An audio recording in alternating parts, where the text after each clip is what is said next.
Hola, bienvenidos a Educativo, el podcast donde hablamos sobre educación, lenguaje y cómo mejorar la comprensión lectoral día a día. Me presento, mi nombre es Erika Gavilanes.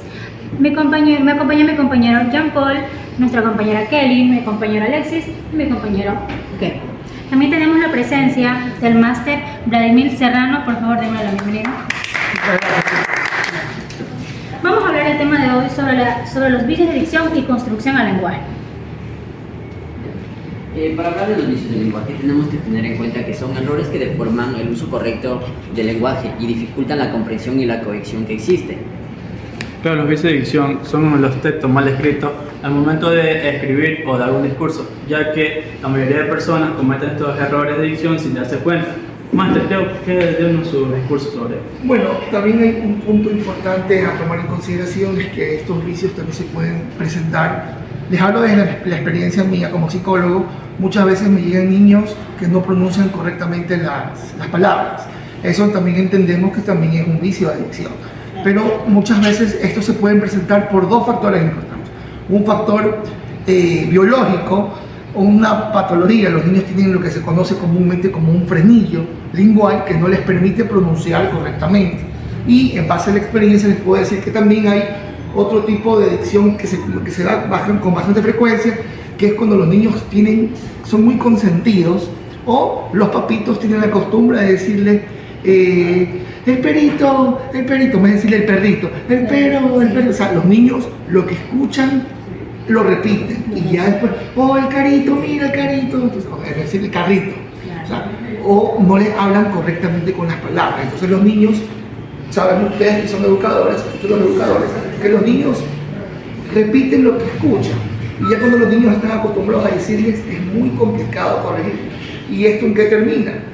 A veces es el bullying en la escuela, porque hoy en día, si van a la escuela y no pronuncian bien una palabra, chuta, pueden sufrir por bullying, ay, lengua mocha, ay. Entonces, he ahí la importancia, y de entrada, permítanme lo felicito por socializar uno de estos temas. Estos temas son muy importantes. Parece que no tuvieran la repercusión social que deberían tener, pero son muy importantes, ya que estos temas no solamente tienen un origen de palabras, sino también puede ser congénito. Yo tengo un familiar que tenía un frenillo lingual y tenía la típica problema con la R, que es uno de los más comunes, seguramente lo vamos a ver aquí. Es lo que yo les puedo aportar desde el punto de vista de la experiencia como tal. Bueno, muchísimas gracias. Claro, pero muchas veces también influye en las redes sociales. Por ejemplo, muchos de los estudiantes agregan diferentes palabras porque ven a un influencer, a alguien. Correcto. ¿Usted cree que esto puede afectar demasiado? Sí, indudablemente sí. Las redes sociales son definitivamente una influencia. Hay que verificar los contenidos para ver si son positivos o negativos. Es muy común este tipo de influencers latinos, los mexicanos dicen güey, a todo el mundo güey, o te dice palabras comunes. Claro, che, o cuando Messi dijo anda para allá, ¿cuántas veces Sí. los chiquitos anda para allá, anda para allá? A veces ni siquiera entendían el significado, pero lo dijo un personaje del impacto de Messi, entonces va a tener repercusión. Entonces, obviamente las redes sociales van a influir, sea positivo o negativamente, y eso es en todos los aspectos que podamos Para entender. niños, jóvenes, adultos, influye eso totalmente. Máster, acotando lo que usted mencionó sobre que a veces utilizamos palabras extranjeras. Al momento, por ejemplo, de que decimos vamos a un centro comercial, muchas veces decimos vamos de shopping. Entonces, idealizamos esas palabras en nuestro vocabulario, pero en verdad la manera correcta es decir vamos a hacer compras o vamos al supermercado. Claro, ponen el extranjerismo innecesario totalmente. Bueno, hay también muchas otras también muy comunes, como por ejemplo las redundancias. Redundancia, sí. Ya, cuando decimos subir arriba, bajar abajo, ya. Sí. O podemos decir, hay muchas otras más comunes que son El barbarismo, aire. por supuesto, el queísmo, los queísmos también. Hay una también, se me escapa el nombre en este momento, pero viene a mi memoria cuando ustedes por ejemplo dicen el famoso Cocofonía, ¿no? con la S al final, comistes, vivistes. El que hiciste. El que sí, ya. Entonces, o también cuando articulamos erróneamente las oraciones, aumentamos palabras que al final del día no dan un significado oportuno. ¿ya? Entonces son muchos, o también las muletillas. ¿Ya? Las, Sí. las muletillas. O sea. Sí, o sea, entonces son muy comunes. A mí, de verdad que, vuelvo y repito, estoy muy feliz de que los jóvenes universitarios, los futuros educadores se involucren tanto en este tema. O sea, me parece un tema muy bonito, un tema que esto debería ser multiplicado por muchas veces para llegar, para tratar de, yo digo, los educadores son los que tienen la pauta en la mano para poder mejorar la sociedad. Hoy en día todos sabemos los problemas que se están presentando a nivel de país, a nivel del mundo. ¿Sí? ¿Quién es más que los educadores para formar a los niños desde cero y que en un futuro, aunque sea un poco lejano, poder tener una mejor sociedad? Claro, incluso hasta los docentes cometen estos errores. El detalle es que no son conversados. A veces cometemos errores, pero no nos damos cuenta del error porque no lo sabemos. ¿Ya? También creo que hasta cierto punto la Real Academia de la Lengua en ciertas cosas es un poco muy permisiva, ¿ya? Porque, por ejemplo, hace mucho tiempo había palabras que no se podían decir, que ahora se pueden decir, ¿ya? Y eso también, el idioma castellano como tal es uno de los idiomas más difíciles del mundo. ¿Por qué? Por la cantidad de sustantivos, de adjetivos, de calificativos que tenemos. Nosotros para decir algo tenemos más de una forma de decir. ¿Ya? Por ejemplo, si queremos decir bonito, como decir bonito, lindo, chévere, bacán, bacanudo, bacancísimo. O sea, tenemos muchas formas de poder referirnos a una palabra. Claro, no, muchísimas gracias. Y dígame usted, cuénteme, ¿por qué es importante evitar estos vicios? Es importante, y es muy buena la acotación tu pregunta, como le comentaba, porque hoy en día el bullying está terrible. O sea, los niños pueden sufrir de bullying y no sabemos, los papitos a veces no saben por qué los niños no pronuncian bien. Como les menciono, dentro de la experiencia como psicólogo que soy, he tratado con pacientes infantiles que tienen este problema de pronunciación. ¿Ya? Y lo primero que hago es pedir una opinión médica. ¿Ya? Porque soy psicólogo, no soy médico, que no sea por algún problema de frenillo lingual, porque los frenillos linguales le impiden a los niños leer correctamente las dobles, la doble L, la doble R, la N, la Ch. Entonces son específicamente con estos fonemas los que más problemas se presentan. ¿Ya? Entonces, una vez que me vienen con un informe médico y me dicen que no es un problema fisiológico, pues bueno, ahora sí. Vamos a ver, papito, la ficha, mamita, ¿cuál es el problema? ¿Ustedes cómo le hablaban al niño? No, es que como es el primer nieto, el primer sobrino, el primer hijo. Entonces, consentido. Y eso también trae problemas consigo, ¿ya? Y es importante eso irlo corrigiendo para que los chicos no conciban ese problema más adelante, porque como les menciono, los chicos repiten lo que escuchan, sea bueno, sea malo, sea correcto o sea incorrecto. Y de todas las edades. Y de todas las edades. Y a medida que va pasando las edades, es mucho más complicado corregir estos errores. Es mucho más complicado. Máster, ¿usted cree que ciertos recursos económicamente bajos es un impedimento para mejorar su dialecto al momento de hablar? Definitivamente sí. Creo yo que podría considerarse un factor, porque la manera más fácil de poder escribir y hablar correctamente es la lectura. Uno cuando lee, practica la lectura y ve las palabras. Parece mentira, pero el ser humano, para aprender, o sea, la mente humana memoriza más rápido cuando visualiza imágenes. Cuando uno lee un libro, uno se acuerda y se visualiza la imagen del libro. Esta parte la leí, entra el parte. Entonces uno aprende con imágenes. Entonces, al momento que uno lee, uno va escribiendo. Los libros tienen todas las palabras bien escritas. Entonces uno va aprendiendo la correcta escritura de cada una de las palabras. Y al momento de leerlas se les va a hacer mucho más fácil pronunciarlas. ¿A qué quiero llegar con esto como introducción? Que las personas quizás en escasos recursos económicos tienen limitado acceso a la lectura, a la selección de lecturas correctas, a la selección de lecturas enriquecedoras para su cultura y para su formación personal. Entonces, personalmente pienso que sí puede ser un factor que puede influir una diferencia. Gracias. Bueno, también porque vemos en las escuelas, por ejemplo, en lengua, cuando un estudiante tiene que leer, muchos estudiantes cometen estos vicios de dicción. ¿Cómo podemos evitarlo? Haciendo su trabajo. ¿A qué me refiero con eso? Que los docentes tengan vocaciones. Yo siempre digo, una de las profesiones más sacrificadas, son los docentes. Ser docente es en extremo complicado.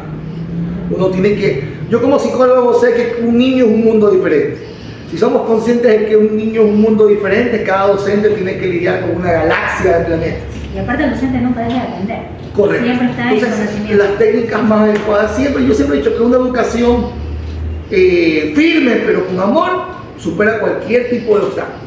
¿Ya? Entonces yo considero que siempre los docentes tienen que estar en capacitaciones, actualizaciones y siempre mantener su vocación de docente. El día que un docente pierda su vocación de docente, mejor que se dedique a otra cosa porque no va a ir ni para atrás ni para adelante.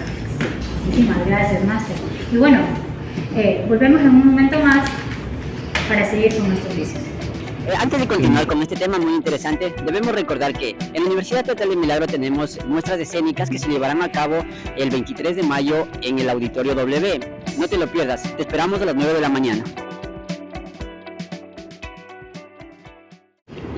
Con todo lo compartido, Máster, podemos decir que el nivel socioeconómico influye bastante a la hora de dejar de cometer vicios del lenguaje. Por supuesto, por supuesto. Sabemos que la forma de contrarrestar estos vicios de dicción es leyendo libros, practicando las reglas ortográficas, conociendo correctamente el uso de la ortografía, la caligrafía, consultar el diccionario cuando no tengamos el correcto significado de una palabra o cuando tengamos duda de una palabra. Pero a nivel cuando el nivel socioeconómico es más bajo, la posibilidad de acceder al internet, a los libros, es más limitada. Y mientras más limitada vaya a ser este exceso, pues la posibilidad de que se cometan estos vicios van a ser más altas. Entonces, para poder evitar estos vicios de dicción, tenemos que tener una lectura frecuente, por ejemplo, también hablar en voz alta, ya que esto nos puede permitir escuchar nuestras propias palabras que cometemos. Por supuesto, y hablar en voz alta contigo mismo a través de un espejo, pues no solamente que te ayuda a mejorar tu pronunciación, te ayuda a perder el miedo escénico, te ayuda a ganar confianza en ti mismo, te permite corregir a ti mismo, darte cuenta que estás pronunciando erróneamente o qué palabra se te está complicando. ¿Y qué es lo bonito de todo esto? Cuando me preparo para una exposición y tengo problemas con una palabra, entonces puedo ir al diccionario, puedo ir al internet, buscar un sinónimo, cambiar la palabra. Y ya aprendí que esa palabra tiene un sinónimo que significa lo mismo, pero la palabra es más sencilla y aprendí algo más. O sea, son las ventajas que tiene practicar uno mismo, prepararse uno mismo. Pero seguimos creyendo en lo mismo, la lectura como principal arma para contrarrestar los vicios de dicción. Claro, y también escuchar a un buen comunicador español. Por supuesto. Le quería decirle una pregunta. ¿Podría explicarnos cuál es la diferencia entre los vicios de dicción y construcción? Perfecto. Primero tenemos que tener en cuenta una cosa. Los vicios de dicción son cuando pronunciamos mal, cuando hay un error en la pronunciación. Cuando hay un error, por ejemplo, podemos decir que un vicio de dicción es un aiga en vez de un aya. Eso es un vicio de dicción. O un problema de construcción es cuando la oración no está correctamente formulada. Por ejemplo, sabiduría el estudio te da. Ese es un problema de construcción, porque tienes que decir el estudio, sabiduría te da. A pesar de que si yo digo sabiduría te da el estudio, aún se puede entender la idea, pero está mal construida la oración. Y eso no es un vicio de dicción, eso es un error de construcción. ¿De acuerdo? O sea, son dos cosas que van a caer dentro de la misma categoría, pero al mismo tiempo son diferentes. Máster, entonces es válido corregir a alguien que comete estos errores de dicción, pero ¿cómo corregirlos sin que ellos se sientan ofendidos, ¿no? Bueno, la principal recomendación en este caso es comenzar desde lo más abajo posible, comenzando con los niños chiquitos. Porque a veces nosotros veamos que le están hablando de forma incorrecta, decirle papito, mamita, tío, mamá, primo, no le hables así al bebé porque el bebé se va a grabar ese sonido, esa palabra y después va a ser complicado poderle corregir. Eso va por un tema, ¿cómo sería la palabra correcta? De generación en generación, porque creo que si yo les pregunto a ustedes que son un poco más jóvenes, su papá también dice, ay, mijito chiquito, lindo. Entonces, esos soniditos hacen que el niño se confunda y se acople únicamente a esas palabras. Es más, hoy en día también, no solamente chiquitos, hoy en día mi mami también me dice mi negrito, mi papacito. Yo creo que eso está mal porque lo hacen a uno, se puede decir, a un pequeño, y uno siente esa pequeñez. Correcto. No Y se parece puede desarrollar. mentira, pero como psicólogo les puedo decir, las palabras tienen poder. Sí, totalmente. Si es positivo o negativo, ya depende de cada uno de ustedes el que elijan si lo toman para el bien o lo toman para el mal, pero las palabras tienen poder. ¿Por qué sería importante evitar estos vicios? Primero que nada porque es incorrecto. No da bien visto que, por ejemplo, me ha tocado ver profesionales, PhD, cometiendo vicios de adicción. Y qué feo que se escucha eso. Qué feo que se escucha eso. Primero, por ese motivo. Segundo, porque considero yo que es importante manejar la gramática, el lenguaje, y son los educadores los llamados pues, a transmitir este mensaje con los chicos, con los jóvenes, para que esto se vaya normalizando. Somos los encargados de tener una mejor Por supuesto, que no se normalice lo malo, que no se normalice el güey, el che, el parce, sino que se generalice lo nuestro, lo correcto, lo que está bien. Y trabajar con los papitos, con los niños pequeños, porque al final del día son los niños pequeños el futuro de nuestro país, de nuestra sociedad como tal. Mantení, una pregunta antes de concluir esto. Si pudiera eliminar un vicio de adicción, ¿cuál sería y por qué? Las S al final, el aiga, el comistes, el vistes, porque considero yo, personalmente, yo siento que me chillan las orejitas cuando escucho y ya fuiste a tu mamá, o ya fuiste al médico, te comiste todo. Sí. ¿Ya? Entonces personalmente ese es el que molesta, o sea, es incómodo escucharlo. Ya, tenemos que tener en cuenta que el nivel socioeconómico influye bastante a la hora de cometer vicios del lenguaje. Usted, desde su punto de vista, ¿qué nos recomendaría para poder ayudar a este tipo de personas? Bueno, hoy en día es que esto es un problema más que socioeconómico, un problema cultural. El detalle es que las personas tienen acceso al internet. Hoy en día el internet es como un servicio básico. Es complicado ir a una casa donde no hay internet. Lo que podemos contar, las casas que tienen internet y no las que tienen internet son muy poquitas. ¿Ya? Las personas prefieren jugar al Free Fire, jugar al Candy Crush, Sí. ¿ya? Que dedicarse a leer o a culturizarse. La información está, ¿ya? Hay que llegar a la persona para que en vez de dedicar su tiempo libre al ocio, se lo dedique a la cultura. Hoy en día hay muchos programas, por ejemplo hay un programa diversillo que se llama Ahora Callo, que me parece genial. Hay preguntas de todo tipo. O sea, a mí me encanta con mi esposa, con mi hermana, con mi papá, nos sentamos en la mesa y nos gusta jugar. ¿Quién descubrió la penicilina? Entonces, son programas que ayudan no solamente en la memoria, sino a ver qué tanta cultura tú tienes. Pero personalmente a mí me gusta mucho leer de cultura general, de la Segunda Guerra Mundial, ¿ya? De personajes famosos que han tenido relevancia en la historia moderna y antigua. ¿Ya? Pero si tú me preguntas a mí cuál es la principal fuente, en la lectura, sea por libros tradicionales, sea por internet, pero es fomentar la lectura. Los docentes normalmente hacen una campaña todos los años que se llama Yo Leo.